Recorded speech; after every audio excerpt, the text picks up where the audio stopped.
Assalamualaikum warahmatullahi wabarakatuh. Hello everyone, welcome back to my video. Pada video kali ini saya akan menjelaskan tentang materi pada inisiasi keempat, yaitu penanda sintaktik pada adjektif dan adverb. Teman-teman mahasiswa, masih ingatkah ada berapa jenis penanda sintaktik untuk menentukan apakah itu noun, verb, adjective, atau adverb? Ya, dalam pendekatan struktural digunakan 5 penanda sintaktik untuk mengidentifikasi lexical word, yaitu word order. Word order adalah posisi kata dalam phrase atau sentence.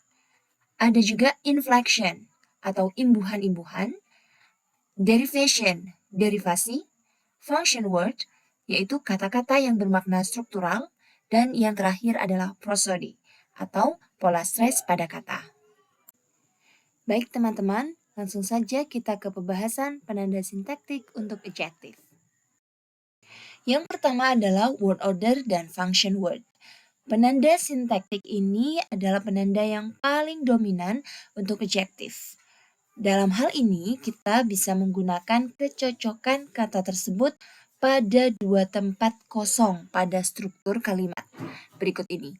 The bla bla bla man very bla bla bla. Jadi, bisa dikatakan bahwa posisi adjektif ada di antara determiner the dan noun man. The adjective, man. Adjektif juga ada pada posisi setelah adjective qualifier very. Contoh, kata strong adalah adjektif. Maka ketika saya menempatkan strong pada tempat yang kosong tadi, akan menjadi the strong man seems very strong. Sekarang teman-teman coba tentukan di antara kata-kata berikut ini yang manakah yang adjektif dan cocok untuk menempati tempat kosong pada kalimat the bla bla bla man seem very bla bla bla. Silakan ditentukan. Penanda sintaktik berikutnya adalah derivations and inflections. Adjektif dikelompokkan menjadi dua, yaitu base adjectives dan derived adjective. Baik teman-teman sekalian, kita langsung saja ke pembahasan adjektif yang pertama, yaitu base adjective atau adjektif asli.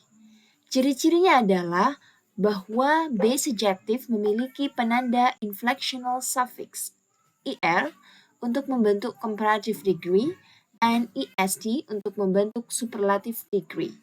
Contohnya adalah small, smaller, smallest. Adjektif juga bisa diberikan imbuhan ness, ed, dan f untuk menjadi noun dan imbuhan li untuk menjadi adverb. Contoh kata black adalah adjektif. Maka ketika ditambah ness menjadi noun dan ketika ditambah li, blackly akan menjadi adverb. Begitu juga pada imbuhan yang lain seperti ed, f, dan lain-lain. Silakan teman-teman mahasiswa sekalian diskusikan kata adjektif yang bisa ditambah dengan derivation ness, ed, dan f lainnya. Kelompok adjektif yang kedua adalah derived adjective atau adjektif yang dibentuk dari kata lain dengan adanya derivation. For example, kata acceptable adalah adjektif yang dibentuk dari verb accept ditambah able, sehingga menjadi adjektif acceptable. Atau adjektif lainnya seperti helpful, yang dibentuk dari help, noun, ditambah full menjadi helpful, menjadi adjektif. Nah, sekarang diskusikan kembali di forum diskusi, kira-kira apa saja kata adjektif, apa saja yang termasuk adjektif yang dibentuk dari kelas kata lainnya. Penanda sintaktik selanjutnya, yang terakhir adalah function word. yang ditandai dengan adanya adjective qualifier. Nah, simpelnya, jika ada kata yang diawali dengan very, quiet, a bit, pretty, more, less, mighty, to, or so, maka kata setelahnya itu adalah adjective. Contohnya, very strong atau too strong, too beautiful, so beautiful. Maka kata-kata yang mengikuti adjective qualifier itu adalah adjective. Dear class, now we go on to the next discussion, namely syntactic frame for adverb atau penanda sintaktik untuk adverb. Penanda sintaktik yang pertama adalah word order and derivations. Sederhananya, posisi adverb ada pada akhir kalimat setelah complement, atau bisa dibilang utterance final following a complement. Contoh pada struktur kalimat berikut. The man told us his story, bla bla bla. Itu diisi dengan adverb. Jadi semua kata yang cocok pada posisi tersebut itu adalah adverb. Dari segi bentuknya, adverb yang cocok pada posisi utterance final following a complement yang sudah saya sebutkan barusan ada 8 macam. Yang pertama ada hopefully. Kelompok yang pertama ini dibentuk dengan adanya derived adjective yang ditambah dengan imbuhan ly. Contohnya adalah traditionally, popularly, hopefully, dan lain-lain.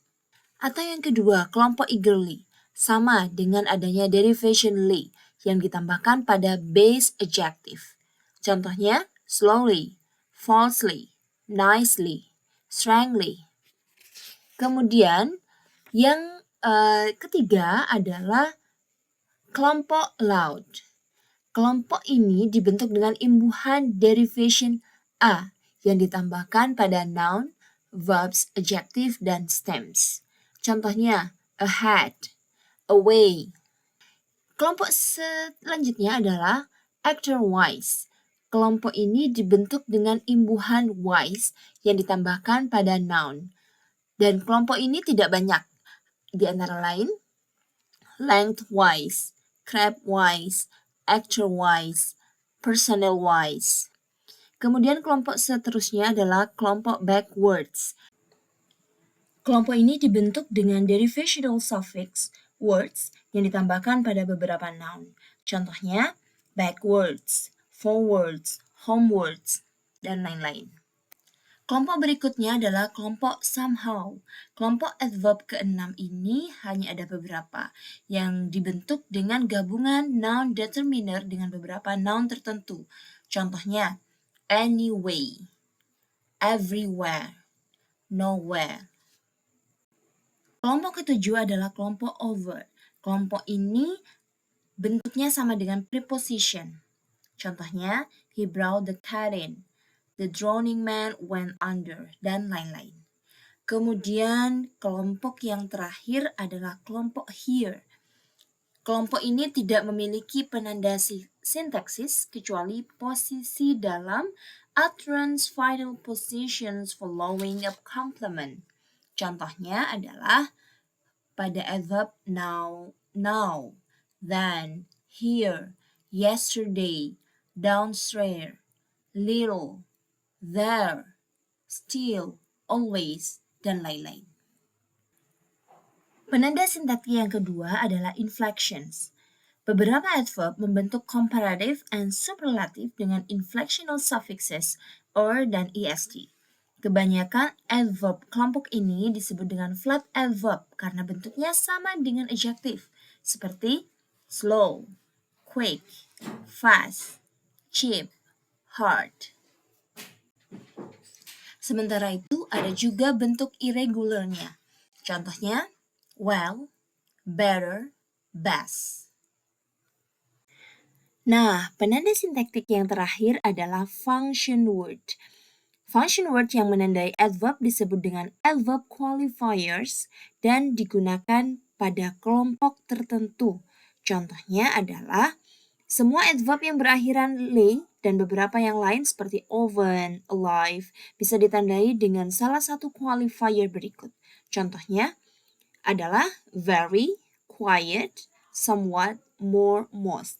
Dan qualifier ini kurang lebih sama dengan adjective qualifier.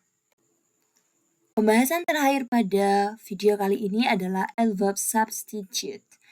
4 adverbs than, there, those, dan so sering berfungsi sebagai adverb substitute, yaitu mengganti adverb yang sudah pernah disebutkan sebelumnya. Dan ini kita sebut dengan immediate linguistic context. Contohnya adalah, I'm looking forward to going abroad since I have never been there. Jadi, adverb there ini digunakan untuk menggantikan kata abroad. Okay, everyone.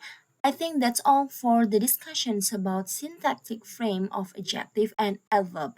Don't forget to be engaged on the discussions forum on e-learning. I wish you all the best. Wassalamualaikum warahmatullahi wabarakatuh.